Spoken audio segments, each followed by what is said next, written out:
you could be anywhere doing anything, but you're hanging out with us. And we appreciate that. So wherever you're listening and however you're listening, we appreciate you guys for listening. With that being said, ladies and gentlemen, welcome to another exciting episode of the Game Plan Podcast. Alex Goodwin is my name. You can follow me on Twitter at Alex Goodwin TSM. Again, that's on Twitter at Alex Goodwin TSM. That's T as in tacos, S as in sangria, M as in margaritas. Kennedy Miller. What's going on, fellas? How y'all doing?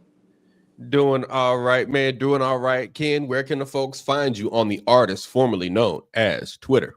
Find me on Twitter at _Kennedy Miller _. Again, that's _Kennedy Miller _. All right. All right.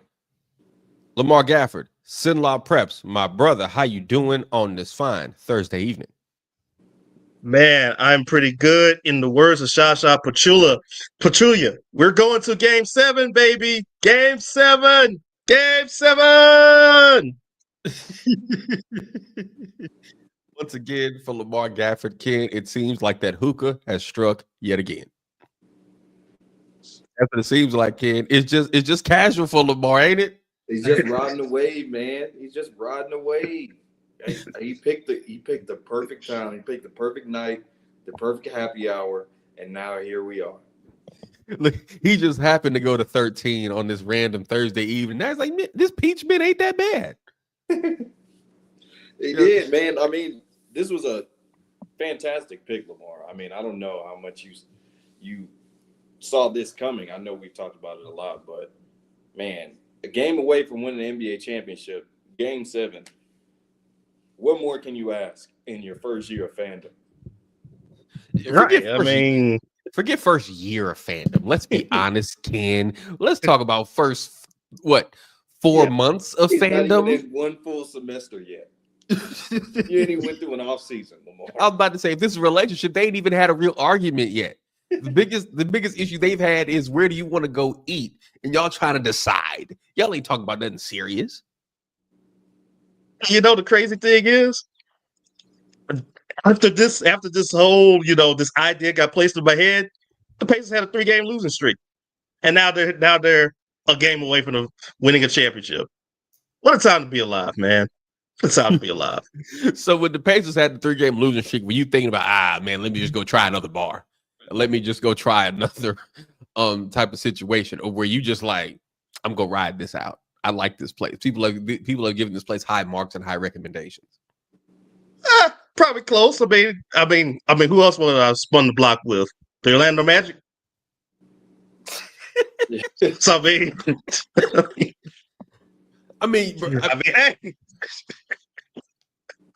Why not? Why not? Also, I just want to also say this, guys. Happy Juneteenth to all that celebrate. Happy Juneteenth. I hope you set your cookies out for Harriet Tubman and Dr. Umar last night, like I did. Kid, are you okay? I'm perfectly fine. I did not expect that. I did not expect. You didn't see that one coming? I did not see that one coming. Did not see that one coming. I'm just saying. Happy Juneteenth to all. Happy Juneteenth, though. Happy Juneteenth. Absolutely, absolutely. That's right. Happy Juneteenth. Also want to say, appreciate everybody for hanging out with us here live on our official Game Plan Podcast YouTube channel. Leave your questions and your comment here in the chat. You never know, we might just read it out here on the show. And fellas, when I started off, I said, normally I say T as in tacos, and normally I give y'all something else after that, right? What I should have said, right? Tonight I'm gonna switch it up, and I'm gonna go with the S. Normally I say S as in sangria, right? But I should have said S as in strong way, right? Or S as in 7, because that's what we're going to. Because the Pacers gave it to the Thunder the strong way, and we're going to have a Game 7 Sunday night. That's another S. So, Kennedy Miller, as a coach, if your team gets blown out the way that the Thunder did on a night like tonight, is this a game that you can, like, take and watch film from and build from? Or is this one you got to just burn the tape and be like, we did everything horrible, and we just have to try to move on somehow? Burn it. What did Kevin Garnett say to Craig Sager with that suit? Burn it. That, I mean, at this point, it's one game left in the NBA season. We're not really harping on things that we did not do right.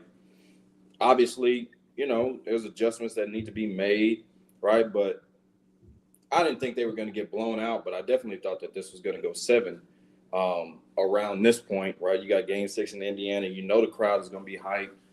Everybody's in there. Reggie Miller, Ron Artest, or Metta World Peace.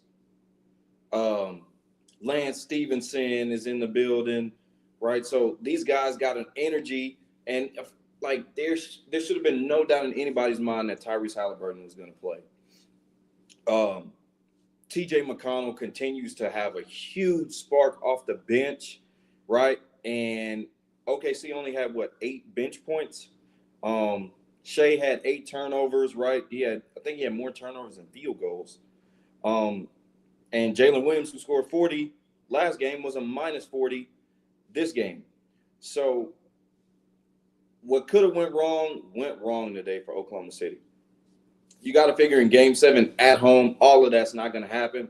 Sure, there are things you're going to need to correct, but you're not going to harp on this game a lot.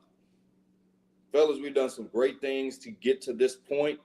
Let's worry about doing the things that got us to this point. Let's worry about the things that got us to being a 65-win team.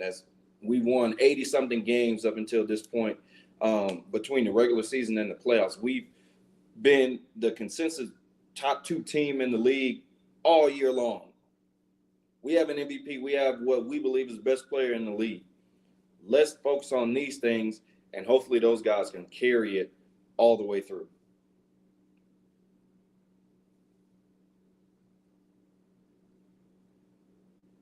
Right. And I think in the case here for the Pacers, you take a look at this game here, you were pretty much juiced up in this one, where you already had a feeling that you knew that your backs are against the wall. There is no tomorrow. You had to come out there and really have a great game. And you definitely did that there.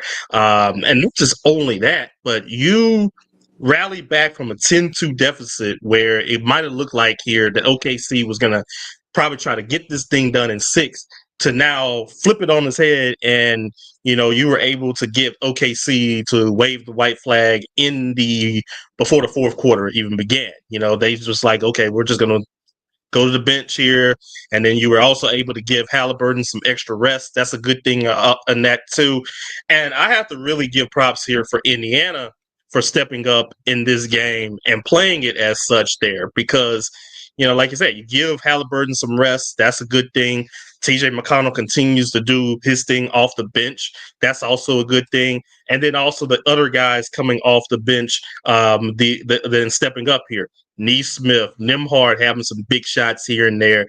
You even had Obi Toppin continuing to become a very good place and a very good point for this team, scoring 20 points and giving you high-flying athleticism. And those are some of the good things here that really for Indiana that really took it into that case here. They were juiced up. They saw the crowd out there. They knew that they were going to give it their best here, and A+ for them in order for them to do that, because I think every former Pacer seemed like they were probably back in there in that building here, kind of like a homecoming game. Because like you said, Mark Jackson, Reggie Miller, Lance Stevenson there, Ron Artest was there. I didn't even get a chance to see, I don't think, Terry Crews there, but I mean, he probably was somewhere in there. Mike Epps was there though. So at least there's that. I think for me, the biggest thing is, as we get going towards like the 7th game, is who is going to be the person in the 7th game that steps up, right? We think about our Game 7s. We've only really, this is going to be like the second Game 7 in the NBA Finals in 13 years? In 12? It's the first one in 9 years. 9. And the one before that was San Antonio and Miami in 13. Yeah. Yeah, San Antonio, Miami, and then the Lakers and Celtics 2010. Right. San Antonio 05. So I think this will be the 10th one, I want to say, in close to 40 years, 50 years. Yeah, we haven't had very many. We really haven't had very many lately, right? Mm-hmm. So it becomes this thing now where it's like I know in the San Antonio Miami one, it was who's going to be the person to step up and hit the big shots, right? In the San Antonio and Miami game 7, it was Shane Battier. In the LA Boston game 7 in LA, it was the artist formerly known as Ron Artest, right? Who is going to be that guy for either Oklahoma City or Indiana? Is it going to be Honest Abe? Is it going to be Isaiah Joe? Is it going to be Cason Wallace? Is it going to be Lou Dort, right? For Indiana, they've got their leading candidates, right? TJ McConnell being one of them, right? Somebody whose full name I just found out today, Obadiah Toppin Jr. Wow.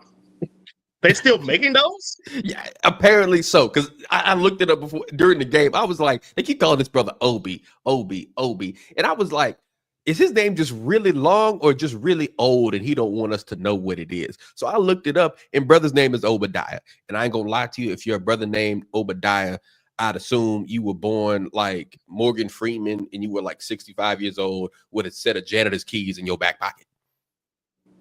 Like, that's what I'd assume. So I kind of understand why he just go by Obi, right? Right. So in that, I ain't gonna lie, that's not, I don't know what's bad, Obadiah or Rayford, right? And if you don't know who Rayford is, I feel like neither you guys know who Rayford is. Lamar, you do, right? Ken, yes. Are you not familiar with Rayford? You're not familiar with Rayford Trae Young? Yes, the third. That's what I was thinking. I was like, I know that's his dad's name on it. So, oh yeah, Trae Young. Real name is Rayford. Mm-hmm. If that ain't the name of an old player who owes somebody some money, if that ain't the name of an old player that owes somebody some money, right? That in like Steph Curry, like I didn't even know Steph Curry's real name was Wardell. Mm-hmm. And it's like, oh, like you're Wardell, Stephen Curry. I said, oh, I see where your daddy just went by Dale. And then Steph, I see why you just decided to be Steph. Makes sense, brother. Makes sense. I digress. Who's going to be that person to step up for you, right? Is it going to be Obi Toppin? Is it going to be TJ McConnell, right? Is it going to be Miles Turner, right? Who's going to be that guy to step up for you? And for me, Ken, the other big thing is I feel like after watching 6 games of this series, I feel like it is very, very obvious that the Oklahoma City Thunder have the best player. Oklahoma City Thunder have the better team. The Oklahoma City Thunder do not have the best coach. And that's what I think is going to like possibly swing this whole thing. Because what possibly could Rick Carlisle pull out of the hat game 7, right? In a big game where everything seems close to even or, about a push, coaching can be the 6th man on the floor. You know what I'm saying? Absolutely. And I mean, that's something that, we talked about going in. Is like, that is one thing Rick Carlisle has kind of flown under the radar since that 2011 title, but he should be considered as one of the elite coaches in the game. You talk about Obi Toppin.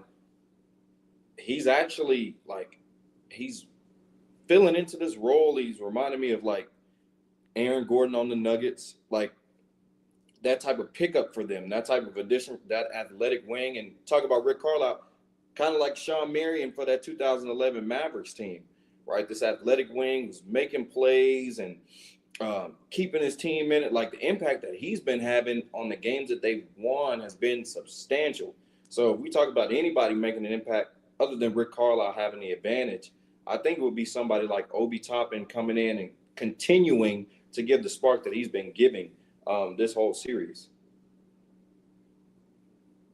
Yeah, and I think there's another person that even Richard Jefferson had even mentioned here, where another guy who was also part of that 2011 Mavs team here, where TJ McConnell was really stepping up also in the role, kind of like what Jason Terry has been doing. Now, obviously, not passing the ball like Jason Terry, because Jet was more of a scorer, but still scoring, getting assists, doing the little things here and there, and also being that secondary playmaker to help out whenever Halliburton needs some help here. And like we said, Hallie looked great tonight, coming off of the injury and also being questionable leading up until 2 hours before game time there. But to have another guy to really step up and to keep things going like that. And I mean, look, say what you want about TJ McConnell. He was part of the trust the process Sixers here, but he's definitely a guy that can make plays for other people. And he's always a guy that's always been getting assists here and there like that. And so having a guy like that, that's a big premium as well in that case here too. And hey, at least one person earned his keep tonight with James Johnson. Getting 2 technical fouls in the game here kind of reminded me of like what Udonis Haslem when he got into it with Dwight Howard at one time. How fitting for James Johnson. How long was he in that game? 2 minutes and 2 seconds. Couldn't have been more than 3 minutes to be ejected. And it didn't even look like the other guy wanted any problem with it. Would you? Oh, I wouldn't either. Lord knows I would not. Hey, brother, it was an accident. You know, it's on the scouting report to block you out like that. I didn't want no trouble. All right. That's all because no way.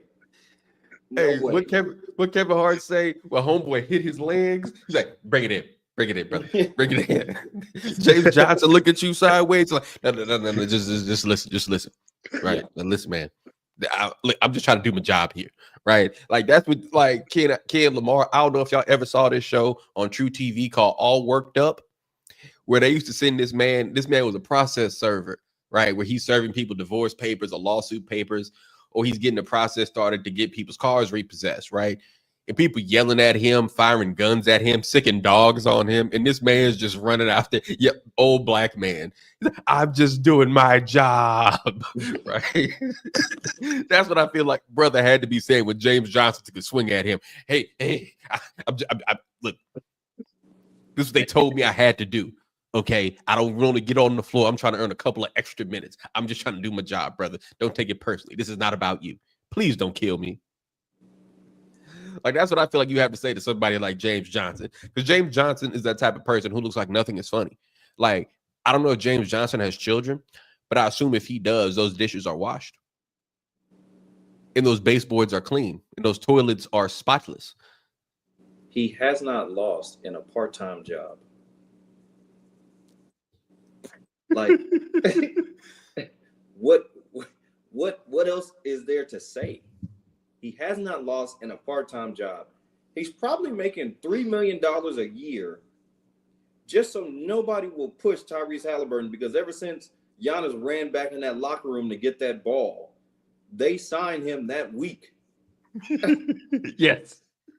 And there's been no problem ever since. He's $3 million to be a athletic bodyguard. And nobody would dare mess with the Indiana Pacers. Look, man, you see that, man, because at first, sometimes you forget about James Johnson. He's been there about 3-4 years. You don't realize his head and grown a little bit longer, whatever else. You forget it's him. You're like, who is that? Who is that on the sideline? Right. And at first you see him he damn near, sometimes, most times, I don't even think James Johnson wear a jersey underneath that quarter zip. Right. He just in there James Johnson, I'm pretty sure they're like, hey, if they really needed him, like, James, it's time for you. He's like, oh, hold on, I got to go back to the locker room. All I got under here is a wife beater. Right. Can you imagine? Speaking of the artist formerly known as Ron Artest, if James Johnson was in that on that roster, the Malice in the Palace, Jermaine O'Neal wouldn't have slipped. James Johnson wouldn't have slipped. Somebody would have died that night. Somebody would have tapped out in the submission, but there's no ref to stop it. Would have tapped out like Karl Anthony Towns did. Forget Steven Jackson running and jumping. James would have put that man in a chokehold behind him, and camera footage would never have gotten to it. They would have been under the seats. Look, homeboy would have been like, uncle. Oh my gosh. Hey, man, and I ain't gonna lie to you, man. That is one of the wildest things I've ever thought about in my life. And as they were going to litigate that and can we talk about one thing? Because obviously this game is uninteresting, fundamentally. Why does the NBA, every small skirmish, every dust up, we have to go to the monitors? We do not have to do this. You guys see what happened? Like, man, double T, move on. Break it up and move on. right? Like this is not really that big of a deal. Think for yourselves. This ties up the game, right? And I thought about it, man. I said, yo, the Malice in the Palace is one of the most impactful days in the history of the NBA. Because after that day, they legislated fighting out of the game. Like in 21 years, we have seen, since the Malice in the Palace, we have seen probably 2 real serious fights.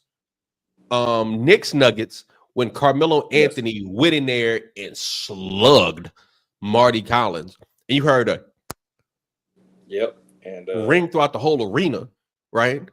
J.R. Smith and Nate Robinson in there. Yep.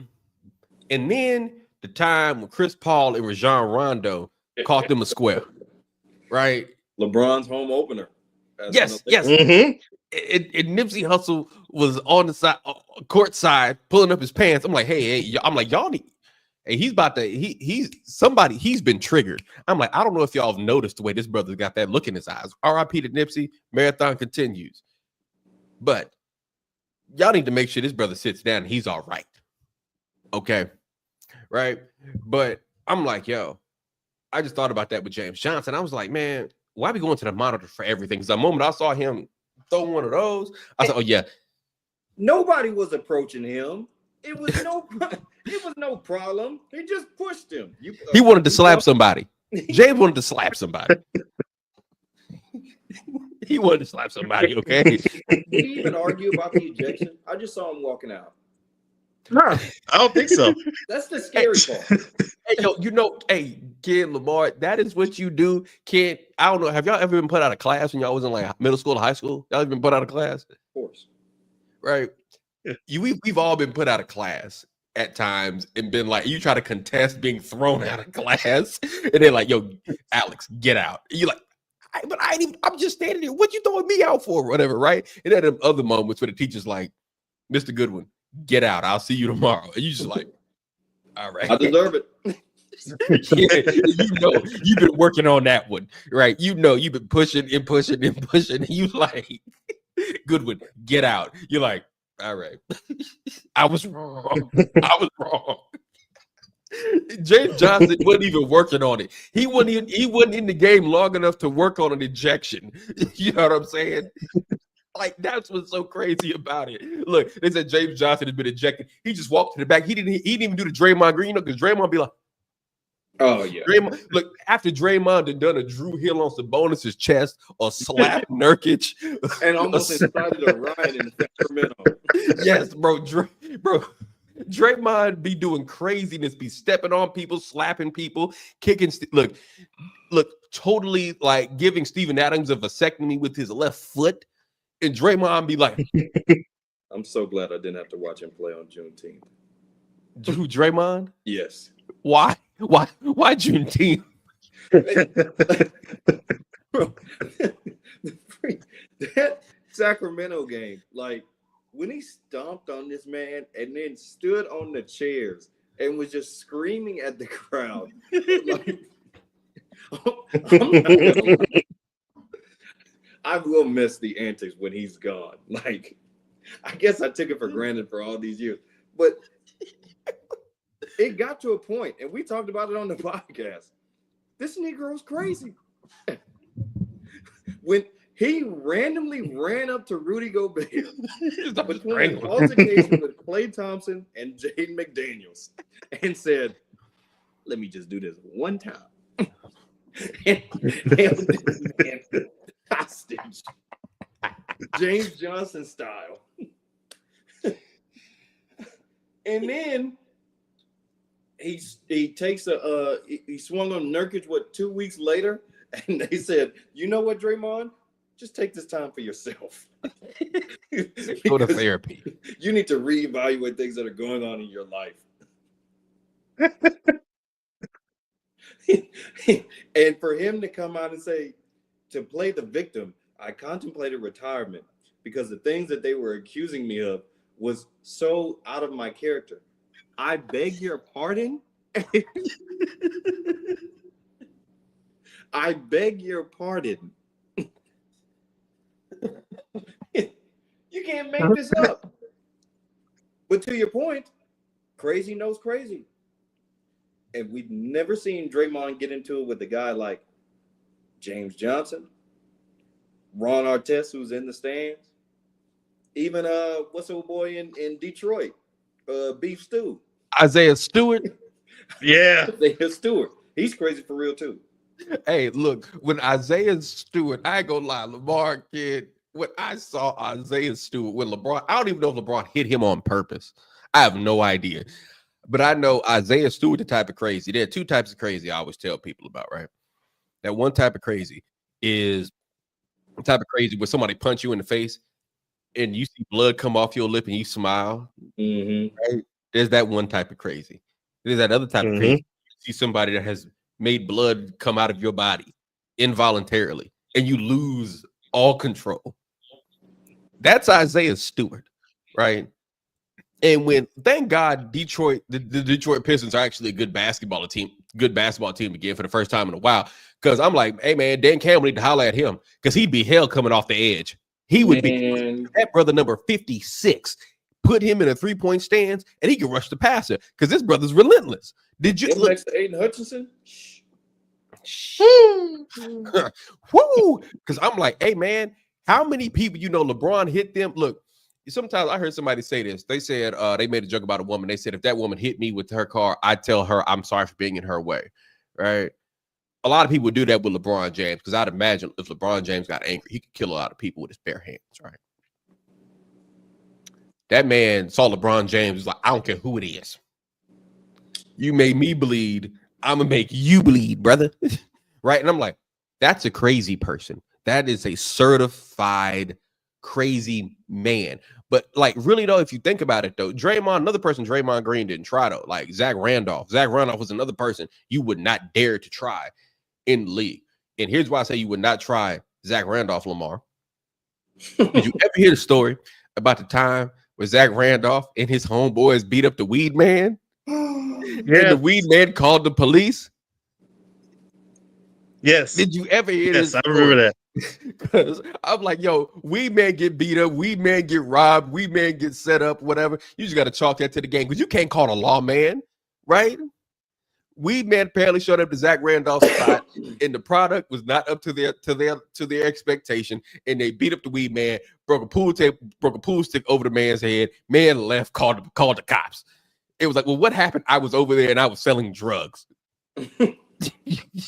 You know how bad of an ass whooping you had to take to admit to crimes? But you got to think, as a weed man, I'm delivering to average human beings, not this 6'11", 270-pound behemoth who decides to rob me. You know what? This life is not for me anymore. 911, help. Speaking of bad product, the funniest thing I always remember about Zach Randolph is the one tweet that I can hear him saying, which is when he put in all caps, "I married a hoe."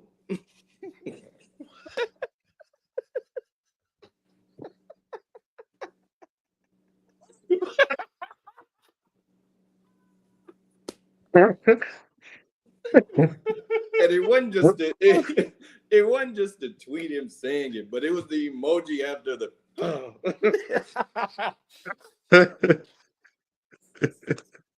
because what did that woman have to do to you, Zach, for you to put this all out in public on your main page? And tell us about it. Oh. Man. All this reminiscing about like tough guys in the NBA makes me really wish that, and I think you even mentioned it earlier in the show, Alex, but where are all the enforcers gone? Like, I miss the enforcer. Like, can we at least have one spot on the NBA bench? Just one spot where there's at least, let's just go ahead and say it like this: a certified goon, basically. Like, just leave one out for somebody right then and there that's going to be the tough guy of, do not mess with my person like this. You know, kind of like what happened in the WNBA with the Fever, where this old girl Sophie Cunningham was giving the other girl the work just because she messed with Caitlin Clark. I want that again. I mean, but thing is, man, we can't have no more goons because they legislated fighting at the game, right? Like, if you think back on it, like really think the things like watch clips of Michael Jordan playing the Bad Boy Pistons. If that happened now, they'd call the National Guard.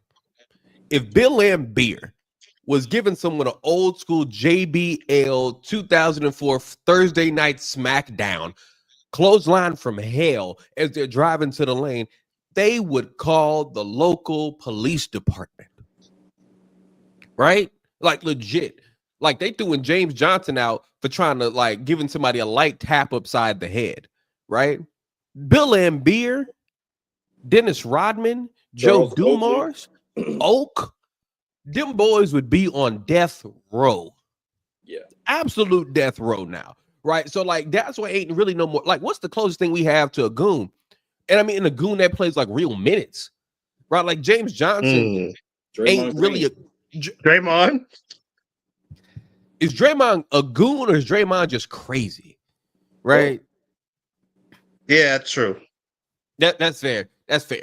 I think that's fair. Because like Draymond, you know how some people say like some people like they would be able to play in any era, right? Draymond's game and Draymond's overall get down. Draymond would have been perfect in the late 80s, early 90s. He'd have been perfect in Bad Boy Pistons.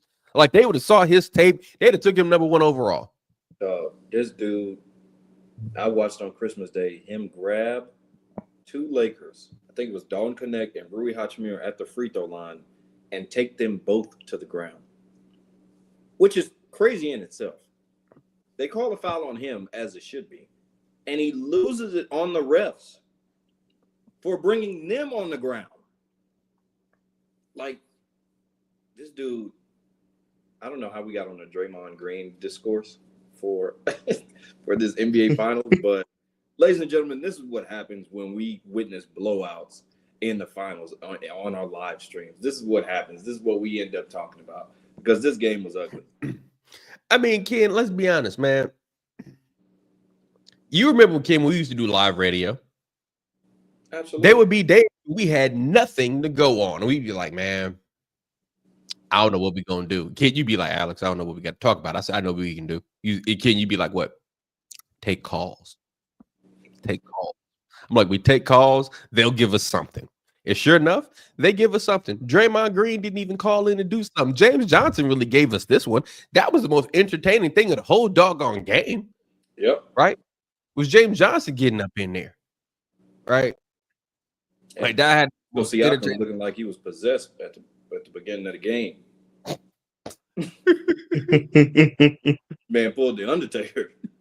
Pulled the Undertaker introduction before Game 6. Can somebody tell Reggie Miller to stop tucking his jersey in? Like, I ain't got no problem with you wearing the jersey, Reggie, but why does the front have to be tucked in and not the back? What is going on here? Reggie's old, Ken. You have to realize that, like, Reggie, I mean, I told you the other couple weeks ago, man, Reggie just can't help himself. Reggie got to dress like an undercover cop. Like, Reggie got to be dressed like somebody. It's like, yes, one marijuana, please. Oh like, Reg can't help himself. And here's the worst part about it, man. There are older people that were at the game that were dressed better than him, that had a little bit more drip than he did. Y'all saw tonight, Big O was sitting next to him.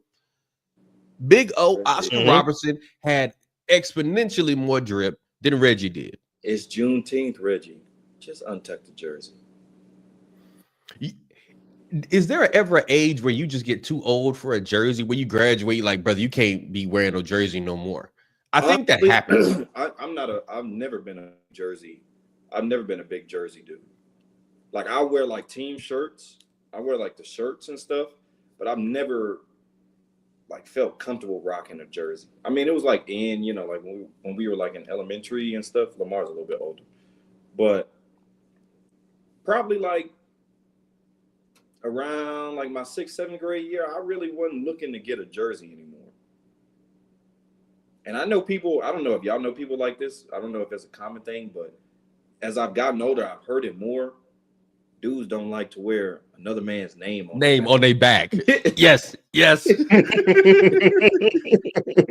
So I used to work with a coach, and he said that like his wife wanted this baseball this baseball jersey. She was like, I really like this play. He's like, nah, you're not wearing another man's name on you. You only gonna wear my last name. So I guess he got it customized, put his last name on the back. But I was like, is that really a thing? Like, dudes don't want to have another man's name on their back. I'll speak for myself, and then I go to you, Lamar. For me, like, I don't have like NBA jerseys, right? I have like, Ken, you're a big Fresh Prince fan. You got the whole box set, but that's a different story for a different day. It's true. I have a Fresh Prince of Bel-Air Academy jersey that has 14 Smith on the back, right? Mm-hmm. So if I wear it, people are like, oh, like Bel-Air Academy. I'm like, yeah, right. I also have another jersey, right? And I'm glad I got this one, not the other one. I have a Bad Boy Records jersey, right? That says 72 Smalls on the back, right? There was another jersey that was available, and I'm glad I didn't get that one. Wait.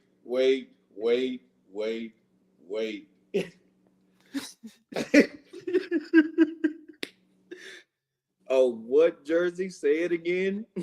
What'd you say, Chuck?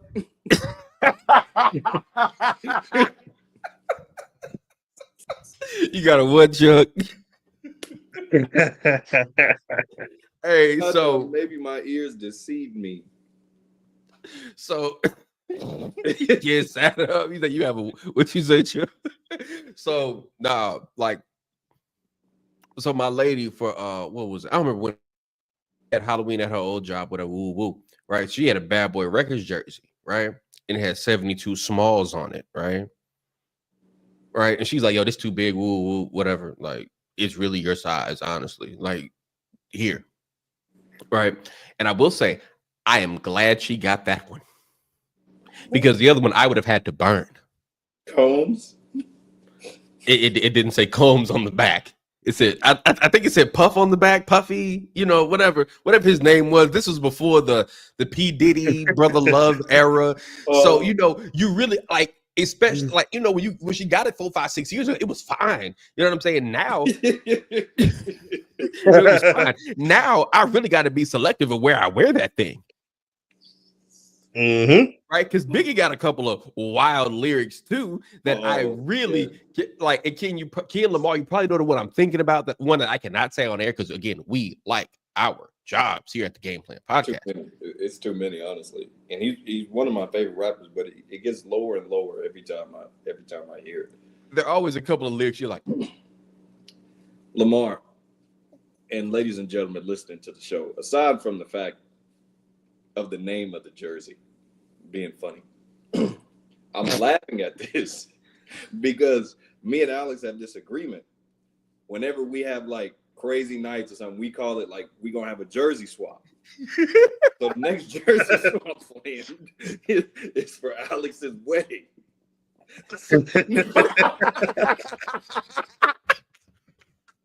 Alex, if you pass me a Bad Boy jersey because you crossed the sand to marry life, I'm running out of there.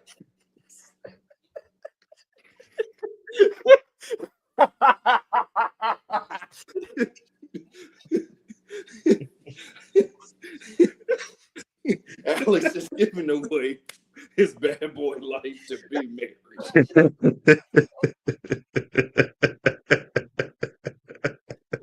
Oh my god! Oh my god! Oh man! Hey! I'm gonna say this.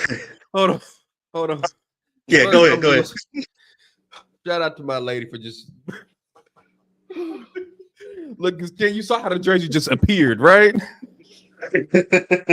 That's how it just appeared.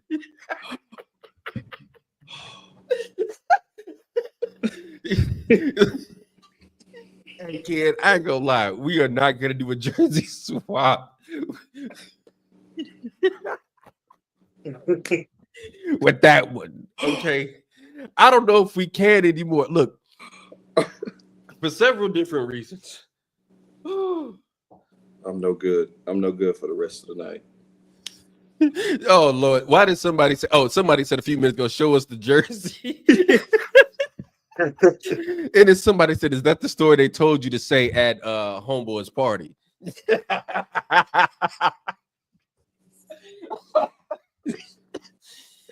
Hey, I want to dog, get on hey, top of the monster. hey, hey, man. No, sorry, Bob. That is not the story they told me to tell. I look, Oh my god, Oh I'm done. Lord, Nah. Lamar. Might as well sign us out. You might as well. I've got nothing left to add about Indiana OKC. The story is only going to get worse. Just see us. Oh, we got more. We got more. Hold on, Ken. I'm gonna go to Lamar and we're gonna wrap this up because we have jobs to keep. This is, And I'll say by this. the way, this is 40 minutes today where I'm not talking about Heron. Each word at all. So just let me get back to my job. Juneteenth is over. Kennedy Miller said, I have bills. I have bills. I tell you, bills. BILLS. Bills. Yes. Oh, And I'll say this too about the jersey thing, man. Like, I haven't really bought a jersey. The last jersey I bought, actually, I don't buy too many jerseys, but the last jersey I bought, shirt jersey I bought, was with Luka.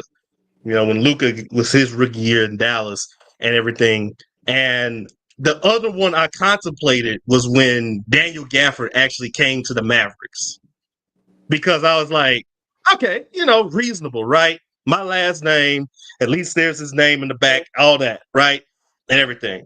The only one of the only few jerseys I have is actually this Chris Paul jersey. And I know it's not it's a great jersey, but it's like this Chris Paul jersey from the Pelicans, from the Hornets back then, as you can kind of see right here.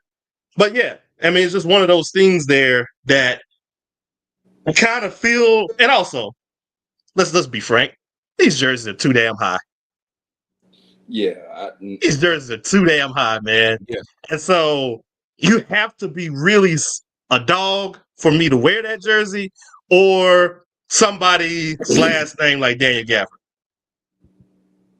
And here's the thing about a last name, like you sharing a last name with somebody, right? Like Ken, there are jerseys you could wear because, like, you know, Miller, right? That's more of a common last name where you can make that swing, right? Like there's a It's a Raptors. P. Miller joint. Yes, there's a Raptors P. Miller jersey that Kennedy Miller you could probably rock, right? If you're like, oh, P. Miller, right? Like there's a No Limit Records P. Miller jersey that I actually want. Like it's his Master P on the back, right? That I actually want, right? But I started to ask myself, I'm a professor. Where on earth am I going to wear a jersey?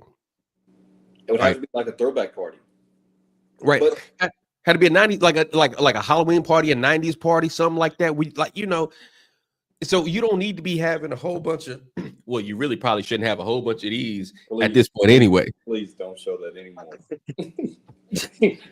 For the jersey, Lamar, just put up the New Orleans again.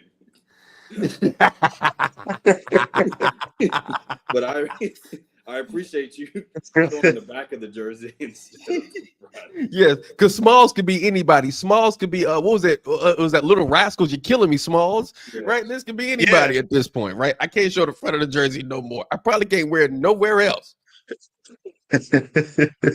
You know how Ken Lamar, you know how I don't know how often y'all have family reunions, right? But you know how you have a family reunion and that family reunion shirt, like you wear it, and that turn into a sleep shirt.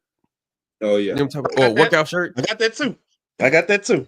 That's what that's gonna have to be now. That's gonna have to be a wash the car, mow the yard type thing. Because I can't wear that nowhere.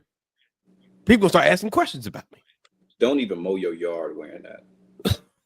Well, mow the backyard. Mow the backyard. Can't nobody see Yeah.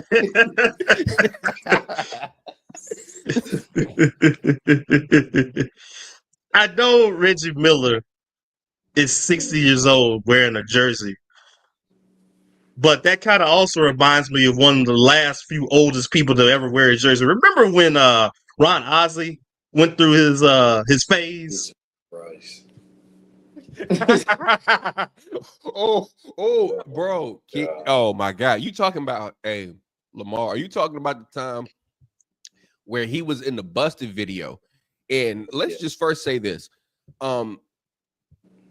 The older man who liked younger women couldn't help himself, but in the the saga he had with Mr. Biggs, but still his women, right? Which in my head let me know Mr. Biggs wasn't the thug, wasn't the gangster that I thought he was, right? But in that Busted video, you talking about the Busted video, Lamar, where he had on that big old mink coat and that big old 3X Paul Pierce jersey? Yeah, that. For a minute there, I thought that was Ballure. You know who dressed him, right? Going to guess that it is somebody that we probably can't speak on this on these airwaves. Who is going to be that? Look, the jersey I just had to toss over there. Who is going to be that man's cellmate pretty soon? Who's already there? Like, brother, we're waiting on you, man. I've been waiting for you to get here, man. I need to do some records. Oh, I was about to say something else. It's time for me to sign off, dude. Hey, yo, why did somebody say, why did the homie Mark say Alex Dirty Money Goodwin? Hey, man, look, I'm gonna say this. For several reasons, that is an album I've loved that album for many years. You're also a Day 26 supporter too. They're my dudes, man. Great record. But I ain't gonna lie. Puff was only talked on like 2 of their records. Right? So I'm like, all right, cool, right? But I'm saying that Dirty Money album, it's different, right? It's different. That's a good album. Like his legacy in R&B, much stronger than his legacy is in rap, right? His legacy in rap is just Biggie. Let's be honest. Correct. Or like Black Rob had a couple records. They had the Boys in the Hood album, a couple of things, but like his legacy really is much stronger in R&B. That Dirty Money album, I've always told people it's ahead of its time. But an album I might have to listen to in private. But I am not Alex Dirty Money Goodwin. No, man, don't put that on me, brothers. Oh, Lord have mercy. He said that we sending subpoenas to Meek and Goodwin as we speak. Look, brother, I know nothing. I don't know nothing about no wild parties. I don't know nothing about no baby oil. Oh my God. It's time to go. It's time to go. We need to go. Lamar, you got anything else before we wrap this thing up? Only thing I gotta say is, hey, get paid. Ime Udoka, congratulations on becoming the highest paid coach in the NBA. Knicks continuing to make NBA dreams come true. And don't spend all that money in one place where I know you're probably gonna spend it at tonight. Lamar. He can't spend to that Gold Diggers because they raided the spot.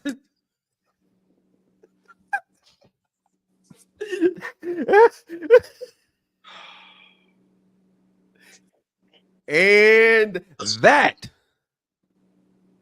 is another episode of the Game Plan Podcast. Kennedy Miller, my brother. Follow me on Twitter at _Kennedy Miller _. Again, _Kennedy Miller _. Brother, not even gonna say it's been a pleasure. Like normal. I'm done. I'm done for the night. He said I can't say nothing else. That might incriminate me. Lamar Gafford, my guy. Where can they find your work? Sinlot Preps, all that good stuff, man. Where can they find your social media? All of that, dog. All right, you can find me on Twitter at Lamar Gafford, all in one word, at Lamar Gafford. You can also find me on Instagram, Primetime2832, and find my works on SinlotPreps.com. All right. You guys can find me on Twitter at Alex Goodwin TSM. That's on the artist formerly known as Twitter at Alex Goodwin TSM. That is T as in tacos, S as in sangria, M as in margaritas. I should have said S as in game 7. Right. Follow the Game Plan Podcast on our official Instagram page at _the Game Plan Podcast. Again, on Instagram at _the Game Plan Podcast. Follow us on our official YouTube channel where you guys, if you're watching live or watching us here on this very, very live stream on this very YouTube channel. Don't forget to like, share. Oh, Mark said M as in money. Yes, M as in money. This is that clean money. This that average money. This that regular money. This ain't no nasty money and no dirty money and no ain't nothing like that. This that regular average. This that political science money. I'm not gonna lie to you. This ain't Don't forget care money.